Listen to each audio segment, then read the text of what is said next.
பண்ணும்போது அகஸ்தியர் சொன்னபடி, அகஸ்தியரோட உபதேசத்தின்படி அவர் சிவனை நோக்கி தவம் பண்றாரு.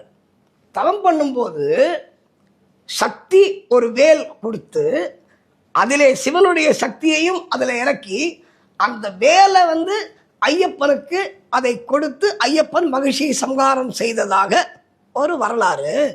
அப்போ ஐயப்பன் அகஸ்தியர் பேச்சுப்படி தவம் பண்ணார்ல, அது இந்த பாறை தான்னார்.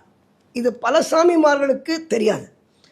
அந்த பாறையில் உட்காந்து ஐயப்பன் தவம் பண்ணி பரமேஸ்வரனை தவம் பண்ணி சக்திவேல் வாங்கியதாக வரலாறு. இது சிவனுக்கு தெரியாது ஐயப்பனுடைய சக்தி. இருந்தாலும் ஒரு ஒரு கியூரியாசிட்டியில் சிவன் பார்க்கணும் அப்படின்னு இவங்கெல்லாம் ஆசைப்பட்டு தேவர்கள்லாம் போய் சொல்கிறாங்க, பாரு உங்கள் பையன் பிரமாதமாக சண்டை போட்டுருக்கான்னும் போது சிவன் தன்னுடைய காளையில் ஏறி அங்கே காளையை கட்டுறாராம்.